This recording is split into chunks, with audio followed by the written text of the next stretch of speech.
There we go. Good morning, everybody. It is Thursday, the 22nd of January. This is AI with Kyle. I'm going to be running through the latest AI news and updates of the day and answering questions from the live audience who are joining us from TikTok, YouTube, Facebook, and Twitter today. So hello and good morning to everybody. We are going to be looking primarily at the World Economic Forum at Davos, which is happening, I believe it's still happening. It's happening this week. We're going to be ignoring the big elephant in the room, things like Greenland, although I'm going to mention Trump briefly because he did talk about something that's connected to AI. What we're going to be looking at instead is a sit-down chat with the head of Google DeepMind and the head of Anthropic. It's a video that I'll be putting in my newsletter tomorrow. I highly recommend you have a watch because, well, one, these are two very, very smart guys, but also these are two of the men who are driving us towards the future of artificial intelligence. So it's kind of worth listening to what they have to say. It's about half an hour in total, and it's a talk between Demis, the head of Google DeepMind, and Dario, the head of Anthropic, the creators of Claude. So arguably, these two guys have the best models in the world right now. Claude Code is, without doubt, there'll be very few dissenters here, the best coding model, whereas Gemini 3 has basically come from nowhere and become a mainstay in artificial intelligence, whereas 6 months ago that was not the case. Oh, and they also have Nano Banana Pro, which is absolutely superb. Speaking of Nano Banana Pro, I'm actually going to be talking to and interviewing the head of Nano Banana Pro, or the product developer, next week. I'll give some more details of that in the newsletter as well. But Google reached out to me and said, "Hey, do you want to talk to the guy who runs Nano Banana Pro?" And I was like, yep, that would be cool. So I'll be collecting questions from the audience. What do you guys want to hear about Nano Banana Pro? And I'll be taking them directly to Google next week. But more on that later. So this particular talk is called The Day After AGI. I will put the full link inside of the newsletter so you can watch it. It is well worth having a look at, watching it through. I'm going to run through the main topics and the main disagreements. They are very specifically talking about artificial general intelligence, AGI. So for those of you who are unclear about the different types, we have artificial narrow intelligence. That is arguably what we have now. AIs are very good at individual tasks or certain tasks. We are working towards something called AGI. That is an AI that is equally good at pretty much all human tasks at the same level as a human. Definitions of what exactly AGI is differ, but that's fair enough as a rule of thumb. And then beyond that, we have something potentially theoretically called ASI, artificial superintelligence, which is when we have an intelligence that is more intelligent than theoretically every human on Earth. And at that point, we start to be able to lose touch with the depth of that intelligence, in the same way that a chicken might look up at us as a human and they cannot comprehend what we're thinking, they cannot comprehend our actions. We might be in a situation where we are looking up at an ASI and thinking, I don't know what they have in store for me. I do not know what they feel about me. I do not know what they think about me. That's theoretical. That's further out. AGI, though, artificial general intelligence, is, at least according to these two men speaking in the World Economic Forum, probably coming quite soon. We're going to talk about their timelines, though. Let me see if I can find an image of both of them. That would do. No, that's Dario. And that's Demis. There we go. That will have to do. So again, make sure you watch this. It's well worth it. It's a good discussion. It's only half an hour. I'll put it in the newsletter. But I have some notes. First of all, the general timeline. When do they both think we're going to be hitting artificial general intelligence? Importantly, they both believe it's possible. I think that's probably the big headline here. We do have to remember that these are the heads of labs who are working towards AGI, and they're not going to come out, or it's very unlikely they're going to come out and say, oh no, there's no way this is going to happen. We're not going to be able to do it with large language models. Oh, this is going to be off 50 years in the future. This is their job, to promote this stuff, especially Dario, because Anthropic needs to raise money. So Dario says aggressive. It's going to be an aggressive timeline, and he predicts models at Nobel laureate levels by 2026, 2027. Probably hasn't escaped your attention that it is now 2026. So we might have, according to Dario Amodei, AGI level intelligence this year or next year. So he generally believes that the timelines are going to be a lot shorter than most people believe. The reason he believes this is because of the self-improving loop, especially because AI can now code and help to code AI. We have a recursive loop where we can use tools like Claude Code to better improve our models. And obviously Dario Amade runs Claude Code. It's within his company, so this could be something that they're seeing internally, or it could be a narrative, a line that helps plump up the importance of Claude Code. Demis, who is the head of Google DeepMind, he's a little bit more cautious. However, he still thinks it's coming. So he says a 50-50 chance that we'll have AGI by the end of the decade. And that there are still some capabilities that are missing for scientific creativity in particular. So he's very much focused on the science. Demis recently won a Nobel Prize, or shared a Nobel Prize for his work with AlphaFold. So Google DeepMind created AlphaFold to help work out all of the different folding patterns of proteins. They managed to do it. It didn't take them very long either, using artificial intelligence. There's a fantastic documentary on that if you haven't seen it, called The Thinking Game, which I highly recommend watching. So Demis is saying, no, it's going to take a bit longer, but he's still saying it's a 50-50 chance by the end of the decade. That's only 4 or 5 years, and that's a 50% chance. That is still quite aggressive. So in terms of human history, in terms of technological timelines, that is not long at all, even if that is the more conservative approach here. And he proves that self-improving loops are critical, the ability for AI to build AI, for AI to improve AI, but notes it would be slower in domains requiring physical experimentation or lacking easy verification. So this is in part why some labs are looking at world models, building a virtual representation of the physical world inside of a computer so that an AI can manipulate physical objects, or in this case inside a world model. So Demis is saying we're kind of lacking that ability, the ability for the AI to interface with the real world, either through robotics or sensory apparatus, and that is something that some labs are trying to fix through world models, especially Yann LeCun and Fei-Fei Li famously. I'm going to hop over to some question. Where is the Thinking Game stream? That is also on YouTube. So because Google DeepMind is owned, there we go. Because Google DeepMind is owned by Google, and they actually produced this documentary, it's all available directly on YouTube. So the Thinking Game, that's a documentary trailer.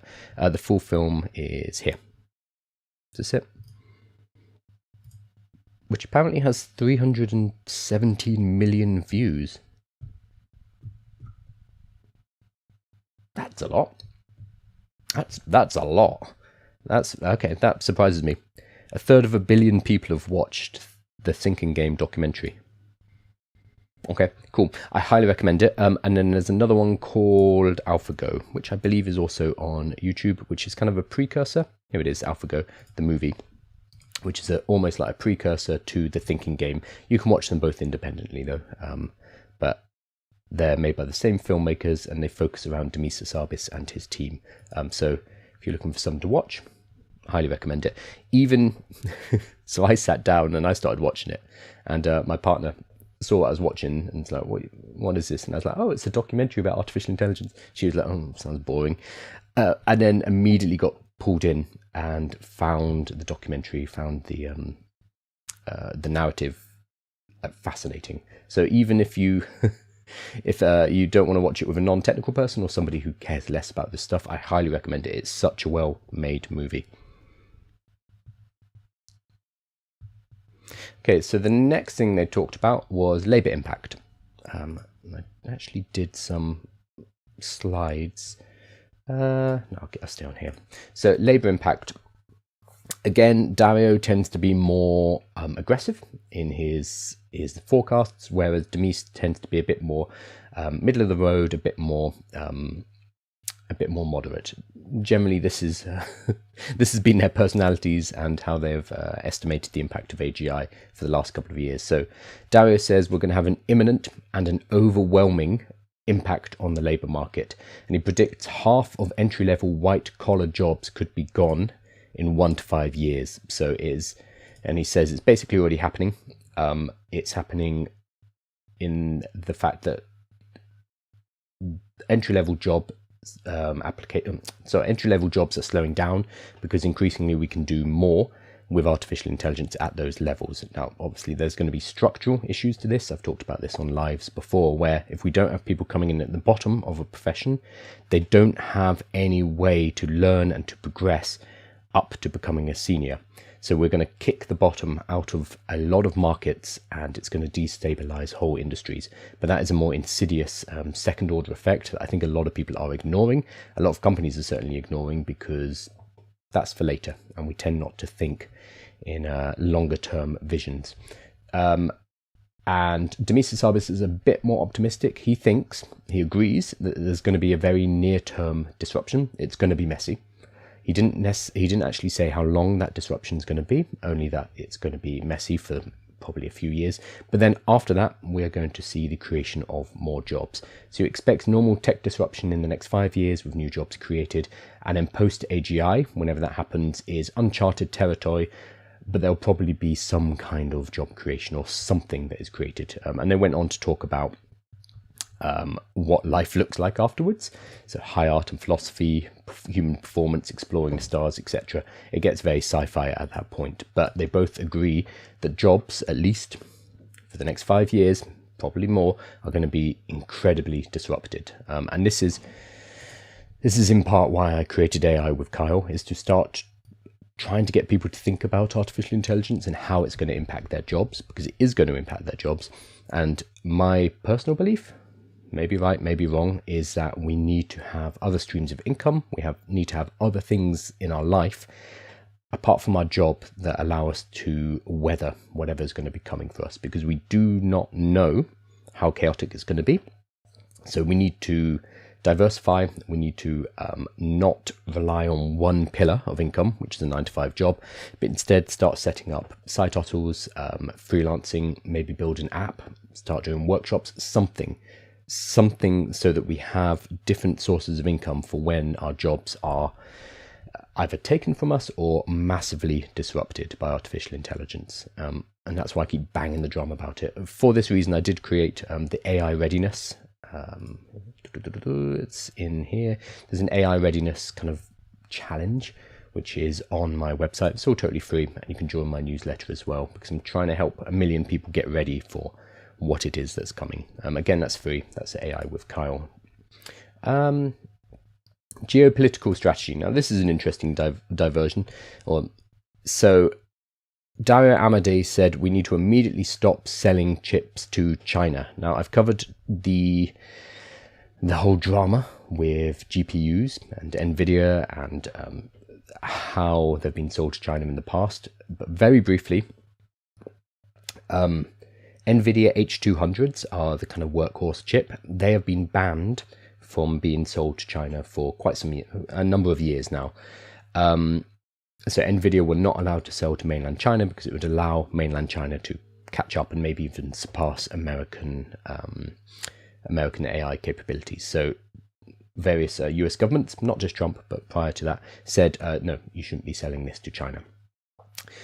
That has weakened and kind of been abolished in the last few months, with Trump saying, okay, you may sell to China as long as you pay me directly. And initially it was you had to pay the US government 15% of chip revenue from the sales, and then he increased that to 25% and said, now you're allowed to do it. But he keeps prevaricating, going back and forward.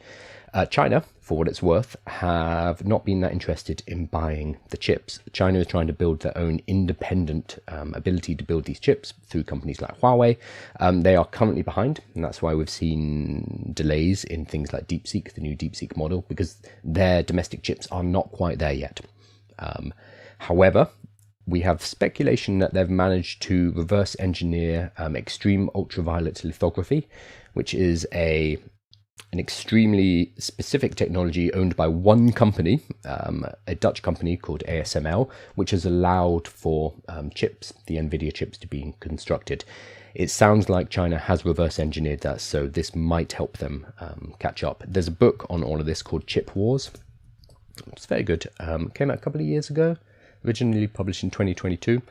One of the big things in chip wars, though, was that, America's probably going to be okay because the extreme ultraviolet lithography has not been accessible, has not been discovered by the Chinese yet. That may have changed. So chip wars is a little bit out of date if that has changed, but it's still a fascinating look into the geopolitical study. So Dario is saying we need to stop sales to China immediately, and selling GPUs, selling chips for AI training to China is akin to selling them nuclear weapons. We must not do it. Demis, on the other hand, again, a bit more moderate, he says we need international cooperation. And if we aren't talking to China, if the US and China aren't talking, then they're going to be in this race, this arms race. They're going to continuously try to outdo each other. And one of the only ways to do that is by letting safety standards slip. And instead, it's going to be a lot more profitable for the world if China and the US collaborate and work out how to develop AI safely. Because it's cross-border and it affects all of humanity. And it shouldn't just be these two countries butting heads on this technology. So he's a bit more idealistic, whereas Dario Amodei is, I guess, a bit more strategic about it. But both believe that China is the other player in this, and they need to be either fought against by not allowing them access to chips or by working with them. I think that fighting them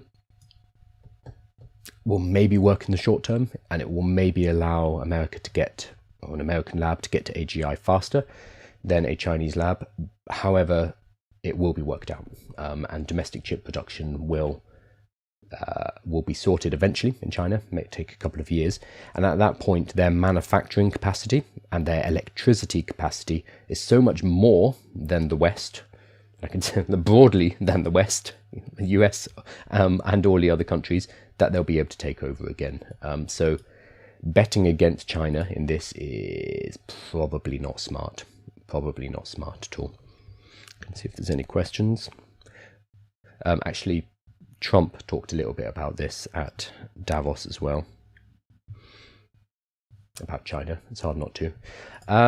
Existential risk. So both Dario Amodei and Demis talked about whether or not AI is going to wipe us all out.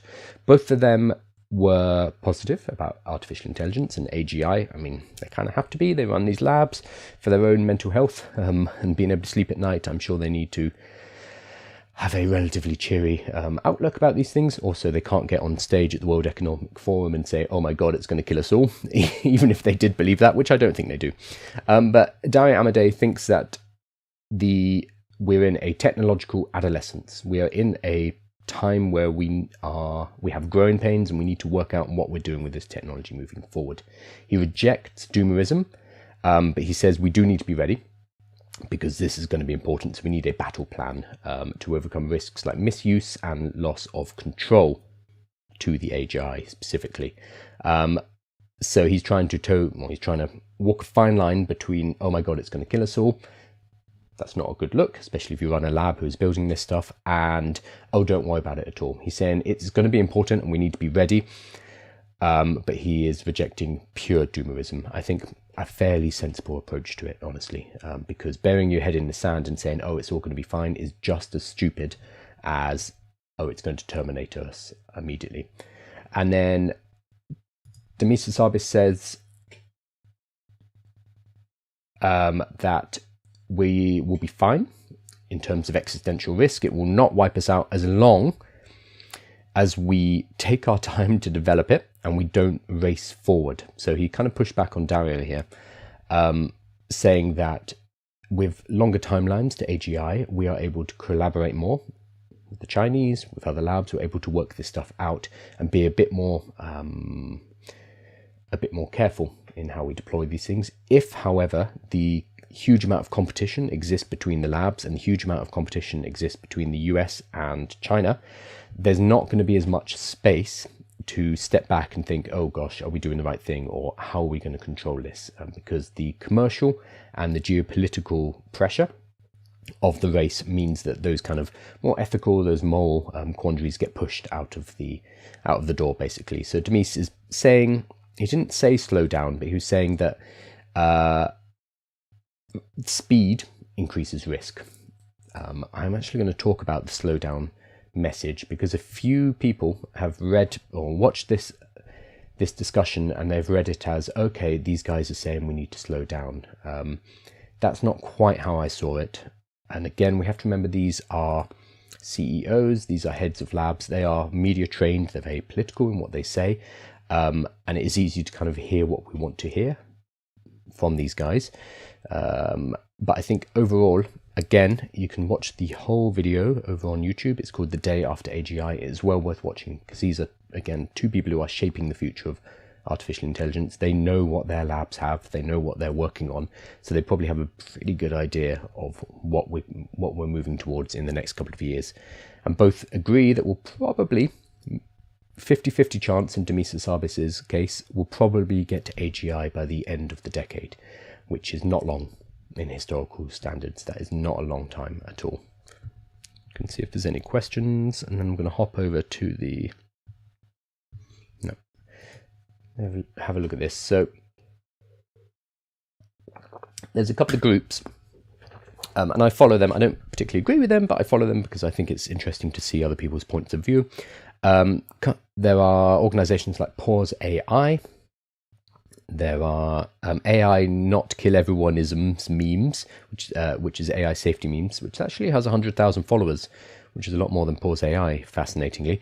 And a lot of this community, I think that's fair, like Stop AI, Pause AI, etc., have seen this discussion and the Davos World Economic Forum as a whole as quite positive in terms of AI slowdown. So AI Safety Memes has said, huge news.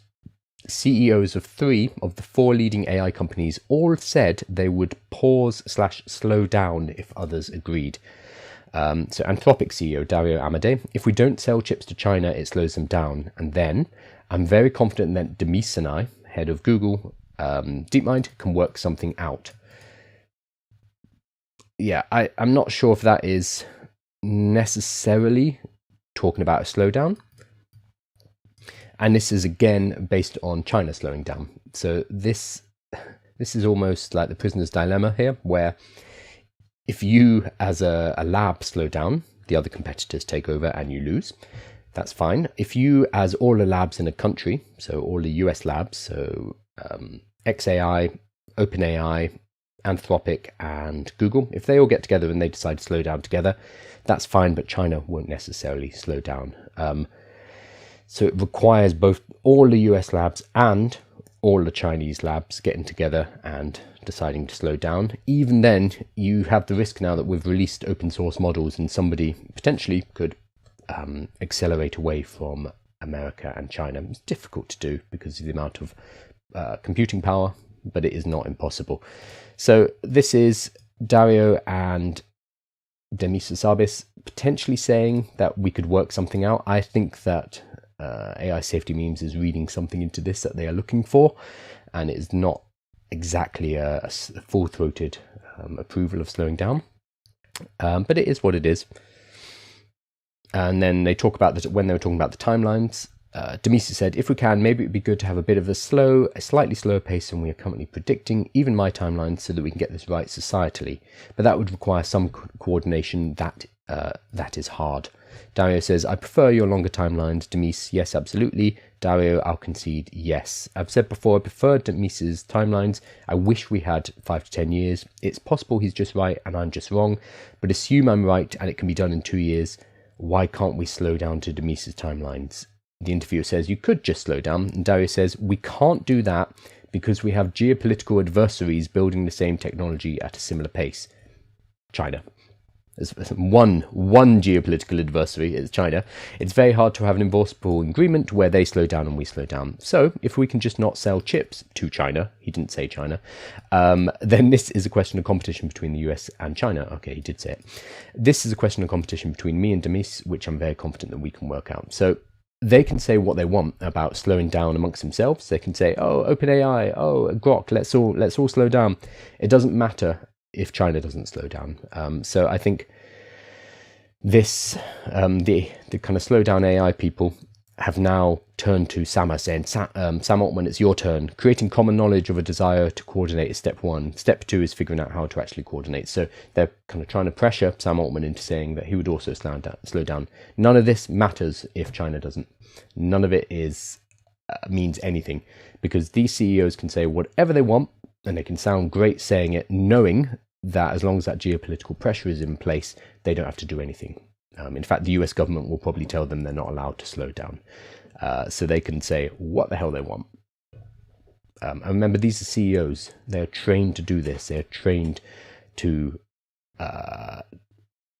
with media training, to be a public-facing figure for representing artificial intelligence.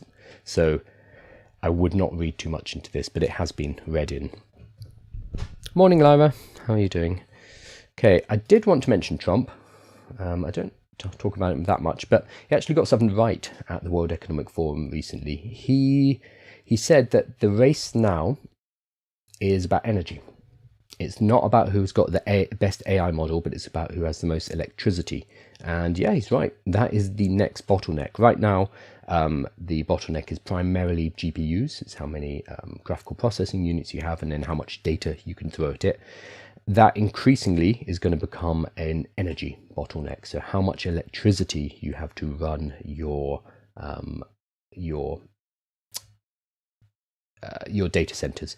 And that is where China, you've probably seen me pull up this chart before, but China now produces more electricity than I think pretty much the rest of the world put together. So China is at 10 terawatt hours. I think it's more than that now. I think it's 12 terawatt hours. So this is a bit out of date. Whereas the US is, I think it's about 5 now. So China is more than double that. And you add all of the other nations together, and I think China is about the same energy production as every single other nation on Earth.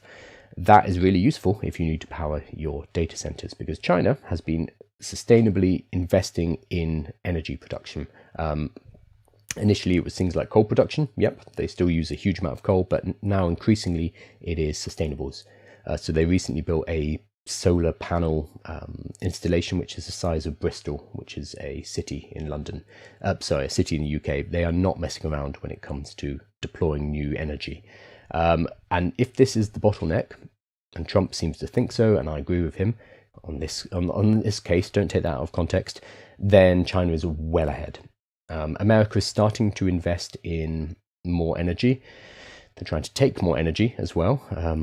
Again, I won't get too political about it, but energy and the amount of electricity you can generate is going to become a strategic concern with artificial intelligence, with AGI. And because AGI is now a geopolitical consideration, the person who has the most energy production is in a very, very strong position. And right now, that is China, without doubt. China is absolutely racing ahead with energy production. They are spending a huge amount of money on their infrastructure that is just not being spent anywhere else on Earth. I mean, if you look at the UK, it takes us 20 years to build a new power station, and that gives us, 0.001 terawatt hour. Whereas in China, they are just deploying, knowing that they're going to need more electricity for the future. Yeah, the UK has no chance. No, we're out of the race. Demis, who we just talked about, he is British, but his company DeepMind were purchased by Google back in 2014, which I think was a great thing for them because it gave them basically unlimited resources to do what they wanted. Whereas if they were still in the UK, also funded by the UK, that would not have been possible. Interestingly, though, he's kept the headquarters here. It's in London. That was one of the parts of the negotiation. It's like, cool, you can buy us, we're staying here. Which I think was really cool. Again, watch the Thinking Game documentary, and you can see that negotiation and why he wanted to stay in the UK. But it is an American company. At the end of the day, it's American money. It just happens to have a British team run by a British guy. Very smart British guy. A couple of other bits and pieces. So we have Claude's Constitution. It came out today or yesterday. I'm not that interested in it, honestly. So they already had a constitution. They've reworked their constitution. So Anthropic have a constitution for Claude. it just feels a bit theatrical to me. All of this. Anthropic are very good at the safety stuff. They're good at systems cards. They're good at talking about ethics. They're always doing research papers. They actually have a chief philosopher, which I don't believe any of the other companies do. So they have people thinking about the impact of artificial intelligence. So part of this is releasing a new constitution. I will put it in the newsletter. You can read through it all. To me, it just feels like a PR stunt, especially when we have Dario who's the head of Anthropic, the head of Claude, going on and saying, yeah, this is going to be a mess. It's going to take everyone's jobs, and we just need to move faster, and we need to beat China. So you have the head of the company saying, we need to go, go, go, go, go, and yeah, shit, it's going to be a bit messy. Sorry. But then you have his PR team who are diligently putting out things like this constitution, which is we want it to be broadly safe, broadly ethical, compliant with Anthropic's guidelines, and be genuinely helpful, befitting the operators and users it's interact with, etc. It all sounds great, but the reality of the situation is the head of the company is going full steam ahead to build AGI as quickly as possible, and if this constitution or any of the other ethics papers or the head philosopher get in the way of that, I don't think they're going to have a say at all. He's just going to steamroll right through them. So I will put it in the newsletter. You can read through it, but it's, to me, feels purely like a PR exercise, which is why I'm not terribly interested in it. Oh, Lyra says the companion community are mad about this. Which one? The constitution? Tell me more. I'm very interested in why. I just see it as a bit not even cynical. I think it's it looks good, but it's not going to do anything. And that seems to have been the reaction of a lot of people. It's like, okay, that's fine, but whatever it is. The other big piece. So Google, here we go. Google, these are just some product releases, but Google, like they always are, they're just kind of cooking away in the background and releasing more and more cool stuff. But they release so much stuff that you don't necessarily know everything that they've created. So things like Notebook LM, I have to keep telling people about Notebook LM and how it's one of the best AI tools out there. And still, a lot of people are like, what the hell is Notebook LM? They are continuing just to put out really, really good tools. So they've got a new one, which was put out yesterday, which is full-length on-demand practice exams for SATs, so standardized tests. So inside of the Gemini app, you can now do standardized tests, practice, get better at them, get feedback, etc., at no cost inside of Gemini. So it's starting with the SAT, practice SATs. Sorry, in America you call them SATs, I think, and we call them SATs over here. But I'll stick to SATs. So practice SATs are grounded in rigorously vetted content in partnership with the Princeton Review. Interestingly, they probably know what side their bread is buttered, and they realize that they're in trouble. So at least get into bed with Google and make some money in the meantime. And Gemini will provide immediate feedback highlighting where you excelled and where you might need to study more. Really, really, really cool. So there's a book by Salman Khan, who we're actually going to talk about in a moment, called Brave New Words. And Salman Khan, he was brought in to the OpenAI team back before the release of GPT-4 to help work out how they could integrate it into the Khan Academy, which Salman Khan works. And the whole book is about how AI can be extremely beneficial to education if it is applied properly. It gives us the ability to put a tutor, a one-to-one tutor, into the hands of every single kid on Earth, which is a luxury that most people cannot afford. And that is happening. That really is happening.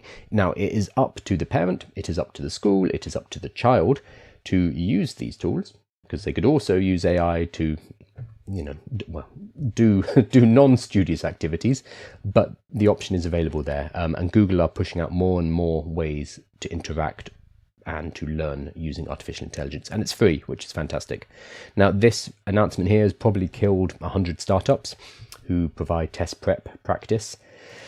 Sorry to those guys, but I still think this is fantastic in terms of the world's students now having access to this. So that's one of the things they released. The second one, no, that's the same one. The second one is partnering with the Khan Academy. So again, this is Salman Khan, who wrote the wonderful book Brave New Words, which is about the use of AI in education, and he runs the Khan Academy, obviously, to bring a suite of Gemini-powered learning and literacy tools to students, starting with the Writing Coach tool. Writing Coach doesn't just generate answers or deliver a finished product, it walks students through the process of outlining, drafting, and refining their own ideas.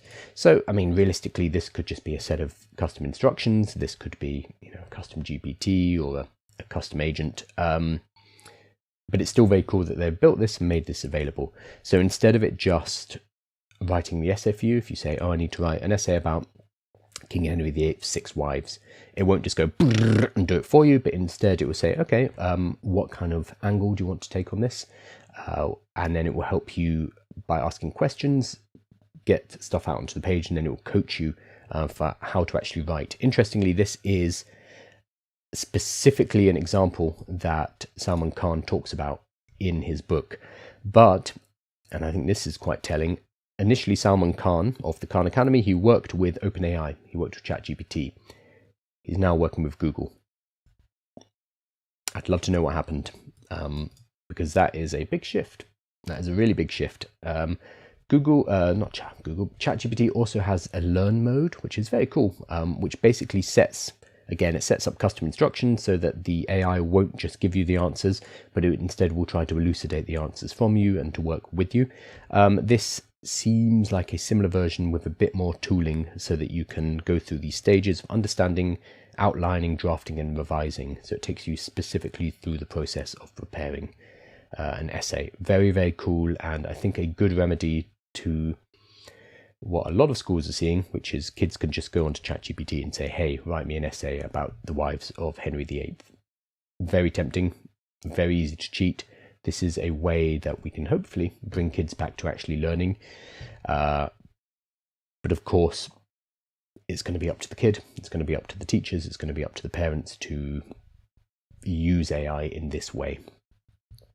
So I thought these are great, that they are just putting out tools that benefit humanity. Not just talking about it, but saying, here you go, boom, there you go, done, free, have fun. I think that's the way to do this. I just wish that they got a little bit more visibility, because Google's main problem, I find, is that they release so much that it's hard to keep up, and people don't hear about these products at all.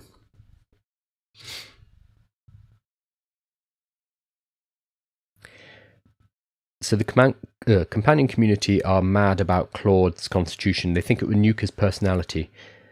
They might do.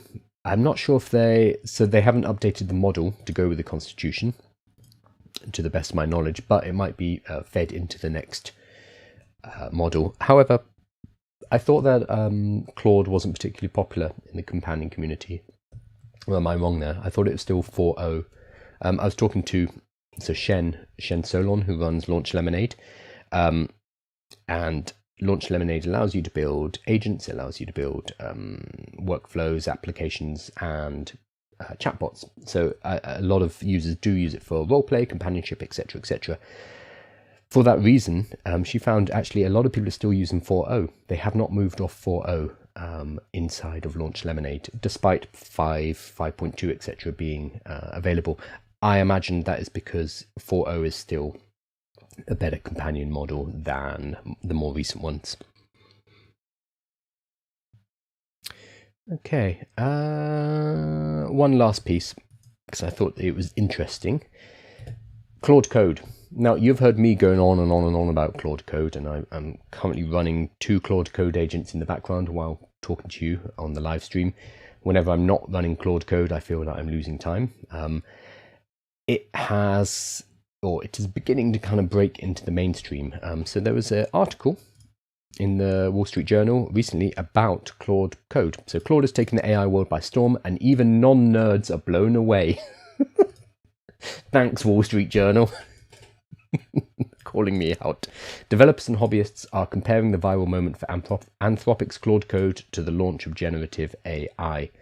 I was giving a part of my AI workshop kit. I had a live call yesterday with about 25 students, and was really happy to find out that a whole bunch of them are now using Claude Code. And as soon as people use Claude Code for the first time, they're like, oh my God, this changes my life. So I highly recommend, if you haven't used Claude Code, work out how to do so. I've written some guides on it, and get started. So the Wall Street Journal says they call it getting Claude pilled. It's the moment software engineers, executives and investors turn their work over to Claude AI and then witness a thinking machine of shocking capability, even in an age awash with powerful artificial intelligence tools. Yeah, for me, it's the closest feeling I've had to first using ChatGPT. So when the first public release of ChatGPT came out and I used it, I was like, oh wow, this is going to be important. That was kind of a changing point. For me, I've only had that feeling a few times. Nano Banana Pro was one of them from Gemini. The way that it could just nail images, and it could add text into images. For me, that was like, oh wow, whoa, that's a big shift. And then Claude Code. So there's been the big three for me, has been the release of ChatGPT, Nano Banana Pro, Claude Code, have been big watershed moments in the development of AI, as far as I'm concerned. And it's great that Claude Code is now getting more and more into the mainstream, and people are hearing about it.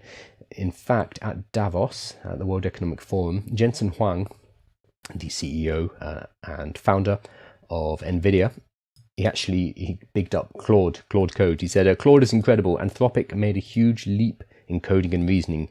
Nvidia uses it all over. Every software company needs to use it. So yeah, even when you have, sorry, they're not competitors, but you have the CEO of another massive AI related company saying, yeah, these guys are the real deal. It's fantastic to see Claude Code getting this amount of praise, because it really is absolutely phenomenal. I did create a guide. Let me check.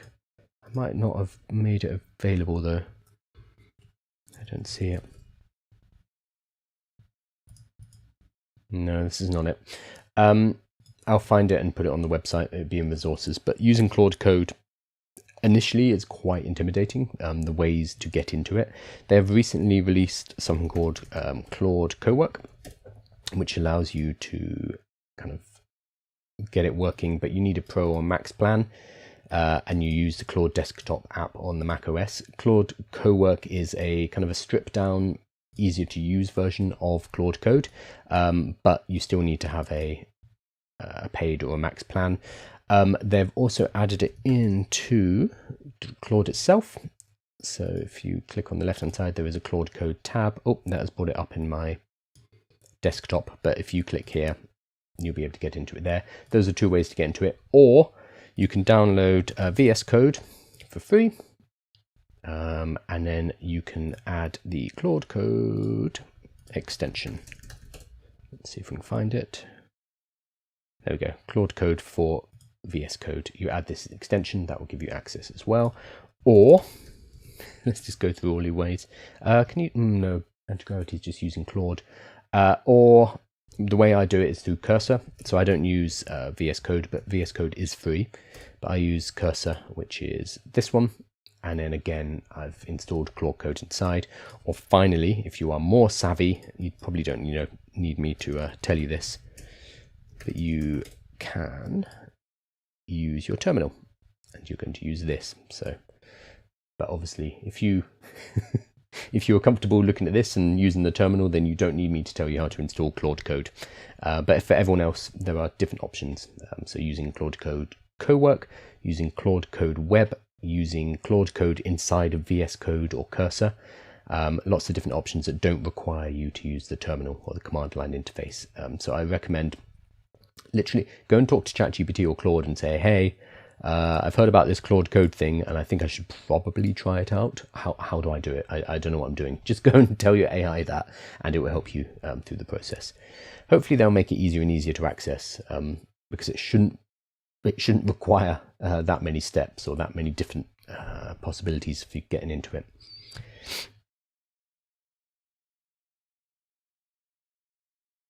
Okay, Claude helped me install on the terminal. Okay, so Lyra in chat asked AI how to install Claude Code and then got it working on the terminal.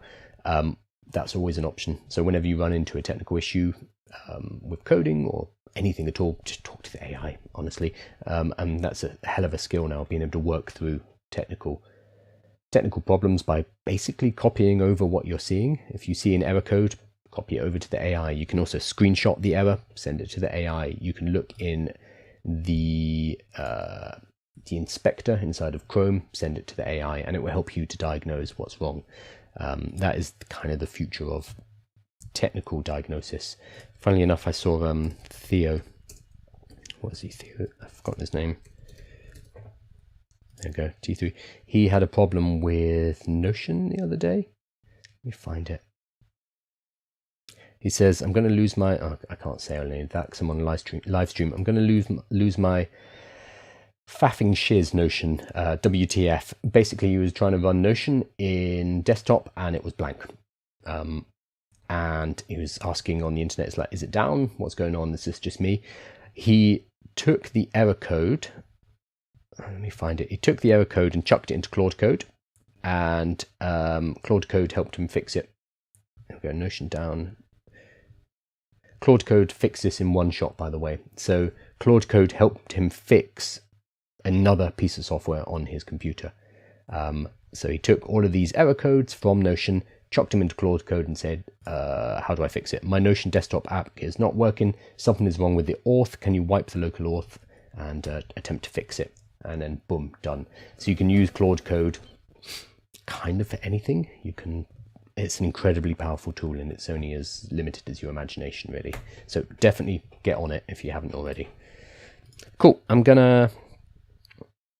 Oh, which better option, Claude with Code and CoWorks or GitPilot Copilot Pro? Claude Code. It's a nice, easy one. GitHub Copilot is not so great. That said, if you just want code completion, it's fine. But Claude Code is a proper AI coding agent. So it's going to be able to do a lot more. Awesome. If you need the notes, and I'll link in this presentation, I say I created, Notebook LM created. I'll link in the video, the full video of the World Economic Forum that we talked about, as well as all the other resources. Come over to my website, click join the community, and that will also sign you up to the newsletter where you'll get the summary of everything that's been discussed in the live. There will not be a live tomorrow because I am traveling up to Norfolk. So I'm not going to be able to do a live, but I will be back on Monday. So I hope you all have a fantastic weekend, and I will see you next week. Thanks, guys.